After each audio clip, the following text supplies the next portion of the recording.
especially as religion and politics have gotten so thoroughly entangled. A lot of us feel like every election could be the end of the world. It could be making or breaking our faith. And in some ways it's kind of absurd because we've been thinking this for decades and we're all still here. Political tides, they come and they go. And yet we have become more polarized. These are not ordinary times. It does feel like the stakes are higher than normal. And as we become more polarized, it's become harder and harder to work with those that we see as our opponents. We look across the aisle and we think, how can we be so misguided? Why can't we see eye to eye on anything? Now, don't get me wrong, there are very significant differences and important differences between political parties, and elections matter, policies matter, they can cause profound harm, they can also alleviate suffering in all sorts of ways. It matters who makes the decisions. But I'm not here to talk about who we should vote for or really politics per se. What I'm interested in today is something a little deeper. How it is that we divide ourselves, especially when those in power fail to do justice. Someone once said, politicians, like diapers, should be changed regularly, and for the same reason.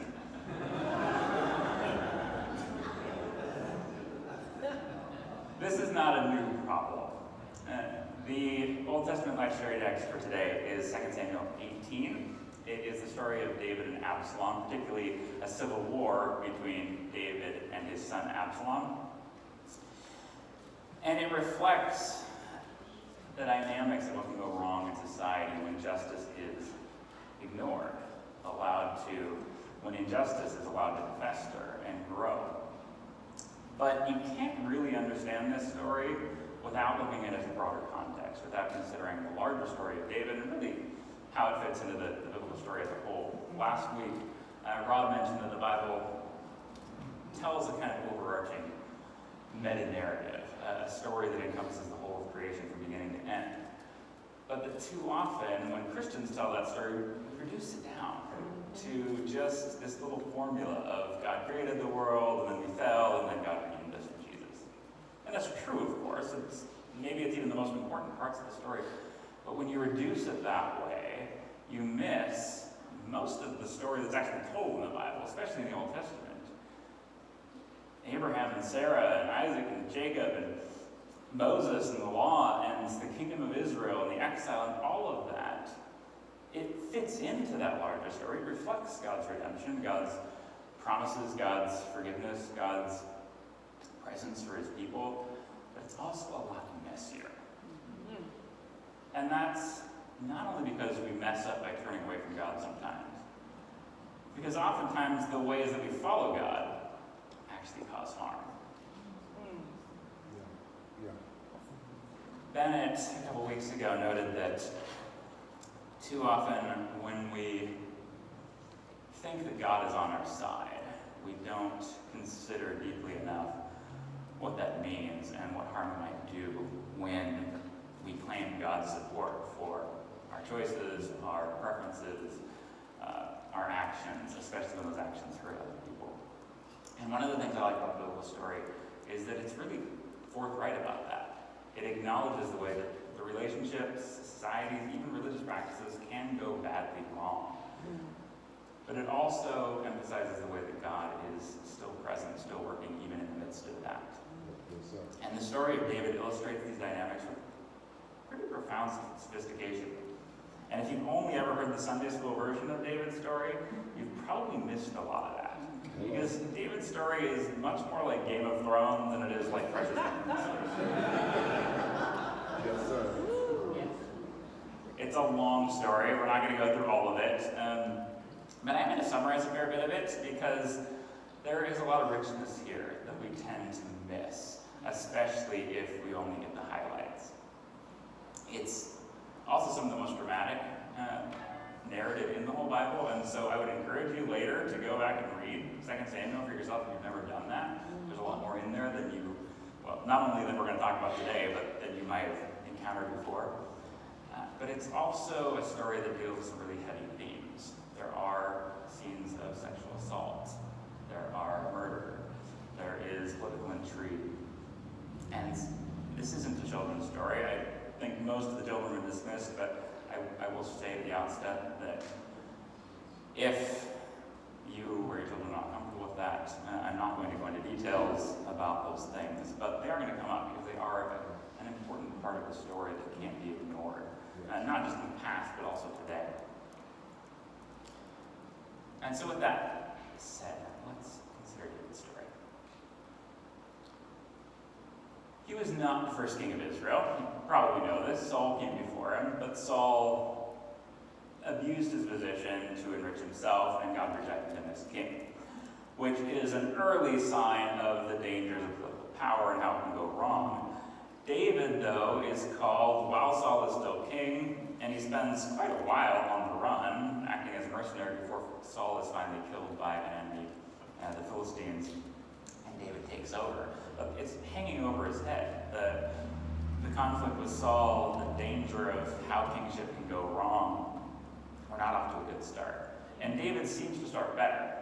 He unifies the kingdom, he defeats the Philistines, he captures Jerusalem and makes it his capital, he brings the Ark of the Covenant to the city, and then he proposes to build a temple for God, to house the Ark, to be a place of God's presence on earth.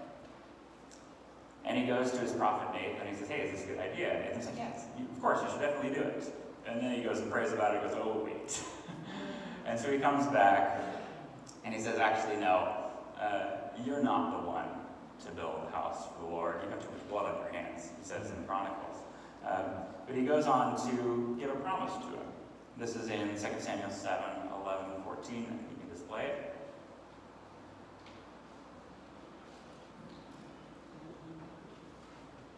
Can you display the text? 2 Samuel. The Lord declares to you that the Lord will make you a house. When your days are fulfilled and you lie down with your ancestors, I will raise up for you offspring after you who shall come forth from your body, and I will establish his kingdom. He shall build the house for my name, and will establish the throne of his kingdom forever. I will be a father to him, and he will be a son to me. Now, as Christians, we see in this promise not just something for David and Solomon, but an anticipation of the coming Jesus, who would build the true house of God and be the true king of Israel, would, in fact, have his throne established forever. And that's true, and it's important. There is a continuity between the story of David and the story of Jesus that is important. But this is not just about Jesus. It is also about David's kingdom. And it's not just about the good stuff, it also anticipates the bad. And so, as the text continues, and you can switch the slide, when he, that is the Davidic king, commits iniquity, I will punish him with the rod such as mortals use, with blows inflicted by human beings. But I will not take my steadfast love from him, as I took it from Saul, whom I put away before you. There's this warning that God's favor does not mean that David and his descendants can do whatever they want. That the power that God has granted them is not for their own good, it's for the people's good. And that if they fail to exercise justice as God intended, then there will be consequences for that. And yet, God's love will never fail. God will never abandon them. He won't turn away from them no matter how badly things go, and they do go quite badly. Now, probably most of you have heard the example of David and Bathsheba. It's found in 2 Samuel 11 to 12. It's often seen as David's greatest failure. He slept with another man's wife, and then he had her husband killed so that he could marry her for himself. It was a gross abuse of power, and he probably would have gotten away with it if not for the fact that Nathan, the same guy who made all these promises, shows up and says, hold on a second. And he tells this great story about a guy stealing somebody's sheep. And David did what he was supposed to do in that case. He stopped, he acknowledged his sin, he confessed, he repented, he threw himself on God's mercy. And so he was forgiven. And yet Nathan warns him that there's still going to be consequences. You still caused great harm, and you don't just get to slide out of the way and avoid all that. And if you've only ever heard these stories in Sunday school, that's probably the end of the story if you heard it. Well, David screwed up and then he repented. Great for David. But that's not the end of the story in 2 Samuel. There are a whole series of follow-up stories in which the same pattern keeps coming up and up. And it spirals and it spirals and it gets worse and worse. And David doesn't always make the right decisions. In one of the greatest superheroes movies of all time, The Dark Knight, Harvey Dent tells Batman, you either die the hero or you live long enough to become the villain. Which is a cynical way of looking at things, I'm sure.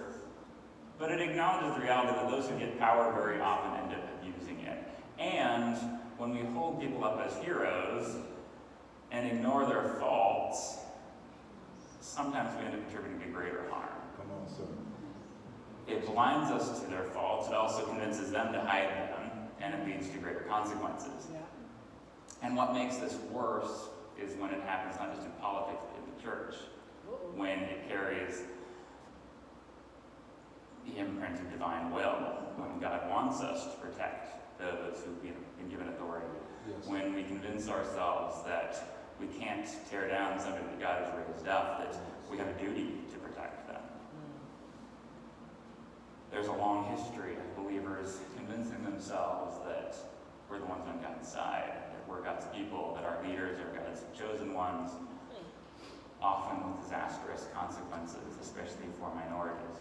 Think of Constantine rebranding the cross as a symbol of conquest. Think of the Crusades, the Inquisition, the religious wars, the Reformation, the Holocaust. Yes, come on. And yet, despite that history, we keep doing it. We keep convincing ourselves of this. Even today, a recent Public Religion Research Institute poll found that 30% of Americans and fully 2/3 of white evangelical Protestants subscribe to Christian nationalism, the belief that your country is uniquely the people of God, and that you have a religious duty to not only defend it, but to use it as an agent of spreading your faith, imposing it effectively on others. Now, if anyone had a right to do that, if anyone had a right to claim that he was God's representative and his people were God's people, it was David, right? God literally made a covenant with him to be his king, promised that his descendants would never lose their throne. And yet, if that's the way David is presented, biblical text does not let us ignore the ways in which he fails to live up to that. It does not allow us to hold him up as some kind of unquestionable hero. It forces us, in fact, for chapter after chapter, to face the ways in which even God's chosen can fail. And so much of the rest of 2 Samuel describes this series of spiraling crises that followed after David's affair with Bathsheba. By this stage, David has multiple wives. He has children by many of them, and like a reality TV show, it leads to drama. In this case, starting in 2 Samuel 13, his oldest son, a guy named Amnon, falls in love with his half-sister Tamar. Now, this is obviously wholly inappropriate. It violates biblical law, but he can't get it out of his head. His friends egg him on, so he goes to David and says, "Send Tamar to me." And David turns a blind eye, sends her. She arrives. Amnon tries to convince her to sleep with him. She says it's vile, no way. And so he gaslights her, he assaults her, and then he sends her away. And only one person stood up for Tamar after this. Her brother Absalom. He took her into his home. He rebuked David, but David didn't do anything. He didn't prevent it from happening, and he didn't do anything after it happened. According to 2 Samuel 13:21, I think we could put this on the slide too. When David heard all these things, he became very angry, but he would not punish his son Amnon because he loved him, for he was his firstborn. 2 years pass, and David does nothing, even though his firstborn, his heir, the person who's supposed to follow him on the throne afterwards, has done this horrific thing, and there's been no consequences. Tamar's left desolate. There is no justice. And so after 2 years, Absalom decides to take matters into his own hands. Now this is a pattern we see in politics a lot, right? Well, not just politics, business, entertainment, even the church. When powerful men exploit their position to abuse others, they very rarely face consequences.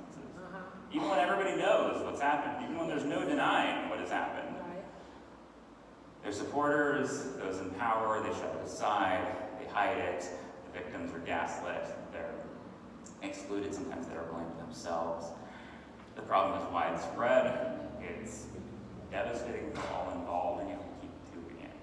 And I can give specific examples of people I know who have experienced this. But it only gets worse in this case. Absalom, finding no justice for his sister, hatches a plot, which could have come out of Game of Thrones. He invites all the king's sons to a great feast, and while, according to 2 Samuel 13:28, Amnon's heart was merry with wine, Absalom's servants gathered around him and murdered him in the middle of the party. All the rest of the people fled. Absalom went and hid in a neighboring kingdom. And yet, even after this, David did nothing. It says he mourned for his son day after day, but he made no attempt to address the situation. He preferred to ignore the violence rather than face it, and so he let it grow. 5 more years pass before he finally brings Absalom back into his court. But even then, he doesn't challenge him on what's happened. He doesn't acknowledge his own part. He doesn't admit his own failures. He just kisses him and welcomes him back. Which, it's an act of love. And no doubt he was desperate to see his son again, but it also left the fundamental injustice unresolved.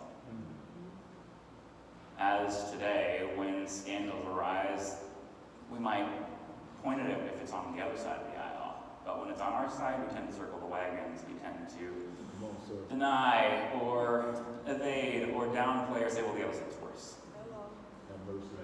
The biblical text doesn't let us get away with that. One of the things that's so brilliant about this story is it does not present David as a hero, but it also doesn't present Absalom simply as a villain. Both are complex people, they both make terrible mistakes, and those mistakes have profound consequences, not only for themselves, but for everybody around them. And yet, the biblical author leaves it to the reader to weigh those things, to come to the right conclusions about both the right and the wrong in it. And in the case of Absalom, you can kind of understand why he took matters into his own hands. If society wasn't going to do anything, then maybe he should. And apparently it wasn't just in his case. What Absalom does next is he goes to the city gate and he starts talking to everybody who's coming in. People on their way to the king for justice, but apparently not getting it. And he tells them, we've got this text too, see, your claims are good and right, but there's no one deputed by the king to hear you. If only I were judge in the land, then all who had a suit or a cause might come before me, and I would give them justice. Now, is he being genuine here, or is he just exploiting people? I don't know. The biblical author doesn't tell us, although as the story plays out, we'll see. But he clearly recognizes something is wrong in David's kingdom. It wasn't just a one-off case. People are not getting justice, and they're hungry for it. And so, like any good politician, Absalom realizes the easiest way to get power is to tear down the people that have it and say, I'm the one who can fix everything. And this continues for 4 more years. And David still stays silent. And in the face of that, he loses the support of his own people.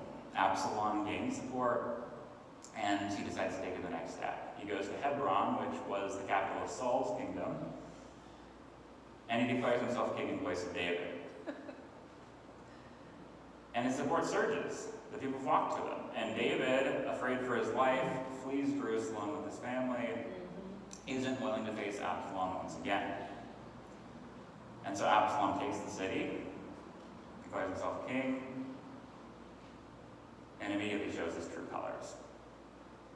Despite all of his exalted rhetoric about fighting for justice, about protecting all those who have a suit, the first thing he does is takes the few women remaining from David's household, and he does the same thing to them that Amnon did to his sister. I won't go into the details of that, but the worst thing about that story, even worse than what Absalom does, is how people react to it.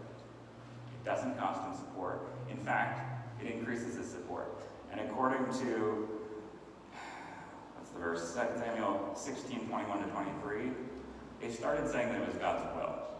That God had done this to David to punish him for what had happened before. Of course, David didn't get punished. His woman did. It's probably one of the most disturbing stories in the Bible, as far as I'm concerned. I don't know why every time I preach, I seem to choose the bad ones. But make it plain, so. Here are the people embracing a liar and a murderer and attributing his worst acts to divine will. And it's a warning that when we let injustice fester, it multiplies. It doesn't go away if you brush it under the carpet, it gets worse. And when we hold up certain people as unquestionable, when we treat them as God's representative, then we end up justifying anything they do, even the worst things they do. Some of you know that I lived in Germany for 7 years. And I can tell you that the German people are just as warm, just as loving, just as friendly as any other people. And in the 1930s, they were mostly Christians. They considered their country to be God's country. And so how did the Nazis take power in Christian Germany? Well, they appealed to their faith and to their fears. Hitler didn't come in and say, I'm going to kill all the Jews. He said, be a strong leader. I'll defend you against your enemies. I'll protect you from those that would harm you. There is a museum in Berlin. It's called the Topography of Terror. It's just in the shadow of the ruins of the Berlin Wall. I've been there, and it displays Nazi propaganda. And the most disturbing thing about it is how familiar it sounds. They don't promise violence. They don't promise genocide. What they do is they promise defense of traditional family values. They promise economic stability. They promise law and order. And they attack foreigners, religious minorities, Jews, queer people. That they're the threat. They're the ones you should be worried about. They're the ones you should be scared of. And they projected faith. They said, God is with us. God is. The Nazis later emblazoned their belt buckles with the phrase. And a lot of German Christians, in fact, the majority in the end, bought into that propaganda. Whether reluctantly or enthusiastically, that Christian nationalist approach, it not only enabled them to first support the Nazis, but also silence any opposition, even when things got really, really bad.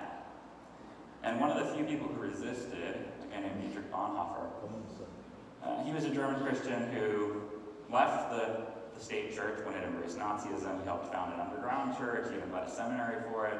He became a spy against the Nazis, helped 7 Jews escape from Germany, and then was ultimately executed for his part in a plot to overthrow Hitler. He was also a theologian and a biblical scholar, and he said that his fellow Christians had lost sight of the Jewish roots of their faith and had made it into a kind of cultural identification rather than a true call to self-sacrifice. And in that context, he says, Hitler said all the right things. We've got another slide here, I think. Yeah. For the tyrant, popularity is a sign of the greatest love for humanity. He hides his secret, profound distrust of all the people behind the stolen words of true community. In his deep contempt for humanity, the more he seeks the favor of those he despises, the more certainly he arouses the masses to declare him God. But he goes on. Good people, however, they see through all this. They withdraw in disgust. They would rather tend their own gardens than debase themselves in public life. They fall prey to the same temptation, to have contempt for humanity as do the bad people. Their contempt for humanity is, of course, more noble, more upright, but at the same time less fruitful and poorer in deeds. In other words, a tyrant doesn't advertise his contempt for the people. He masks it with the guise of love, of community. And the people that see through this, too often we lose faith in politics and public work, in the fight for justice, and we fall back on a different kind of contempt. We give up on our neighbors. Maybe it feels more noble that I'm just going to focus on me and what I can control, and I can't deal with all that big stuff out there. But in the end, we don't stop it from happening. So things don't get any better. And this probably sounds hyperbolic, but for a while it felt like we're living through the 1930s again. Right? We are divided by hatred, by fear, and we let ourselves be convinced by dangerous people that the threat's out there. It's somebody else. We should band together and attack them. And even those of us who see through that and can't understand how anybody's convinced by it, too often we retreat, we give up, we don't want anything to do with politics. And that not only prevents us from actually doing anything to stop that, but it also throws under the bus anybody who is direct. Threat. The one who is being attacked, the one who's being other, the one who's being said, they're the threat. We leave them out, and we choose our own safety, our own protection over them. Or we make compromises. We ignore the problems on our own side. We ignore genocide, or I don't know about that word, but potentially genocide in Gaza. We ignore widespread racial inequality in our so-called criminal justice system. We downplay the faults of people on our side. We circle the wagons because the other side's worse. And we don't actually address the underlying causes, but we also open ourselves up to extremism. We both move further and further to the side, and we stop caring about who's being hurt in the process. And it makes sense. If the other side seems so much worse, then, well, won't we do anything to make sure we win? And that seems to be what David thought. I'm the one God chose. What happens in my family is not as important as leading God's people. And so he failed to stand up to the injustices in his own household and allowed it to spread. And ultimately, it left him unable to stand up against the worst violence that came. Now, in the end, Absalom was killed. His rebellion failed. David remained on the throne. God did remain faithful to David's kingdom, as he promised. But the biblical author doesn't let us see this as a triumph. It doesn't celebrate this as the great victory of David over enemies. The last verse of 2 Samuel 18 is probably the most heartbreaking verse in all Scripture. When David receives word of Absalom's death, he cries out in despair, "Oh, my son Absalom, my son Absalom, would that I had died instead of you. Oh, Absalom, my son, my son." David is devastated. He retains the kingship, but there's no winners here. There's only pain. David loses his firstborn and his secondborn son. He sees his daughter and then the other women in his kingdom abused. He almost loses the whole kingdom, all because he repeatedly failed to stand up to the injustice in his home, in his kingdom. And so what can we learn from this? It's a complex story, even more than what I've told you. And I would hesitate to give any sort of simplistic moral, especially when the biblical author doesn't either. But one thing that stands out to me here is the way that love itself can go wrong when it isn't grounded in justice. Apologies to the Beatles, love isn't all you ever need. love without justice can actually make things worse. Yeah. The term love appears repeatedly in this story. Amnon loved his sister. Not an appropriate love, and it led ultimately to hatred. David loved Amnon, and so therefore didn't prevent him from calling Tamar and didn't do anything about it afterwards. Absalom also loved Tamar in a more appropriate way, and he tried to protect her, but his love also turned to hatred. He kills his brother, rebels against his father, and once again, David's love for Absalom holds him back from actually holding him accountable. And so in the end, in some ways it was love that almost cost David everything. Cornel West famously said that justice is what love looks like in public. Yes, sir. Yes. In other words, if we are truly people motivated by love, then we have to show it by doing justice. Love can't be passive in the face of injustice. And the story of David and Absalom puts a twist on that even when we love, it can cause profound harm if it's not grounded in justice, especially in public. Love without justice merely perpetuates injustice. It enables further abuse. Martin Luther King Jr. said that injustice anywhere is a threat to justice everywhere. We are caught in a mutual network, or an inescapable network of mutuality tied in a single garment of destiny.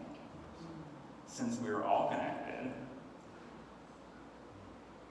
love requires that we honestly face our own part in the injustice in society, and that we pursue it for the sake of everyone, even those that we might consider our enemies. Amen. He said elsewhere, the goal is reconciliation, the goal is redemption, the goal is the creation of the beloved community. It's this type of spirit and this type of love that can transform opponents into friends. It's this type of understanding that will transform the deep gloom of the old age into the exuberant gladness of the new age. It's this love which will bring about miracles in hearts. Amen. If our response to injustice is to shrink down, to attack those outside, to treat the other side as the enemy, while ignoring the faults on our own side, we're ignoring the ways that we too contribute to injustice, then we only deepen the polarization between us, and we leave ourselves unable to work toward a solution. But if we are able to honestly face the injustice in our society, in our homes, in our churches, and take responsibility for it without demonizing our opponents, then we have a chance to bridge the gap. Yes. Let's pray.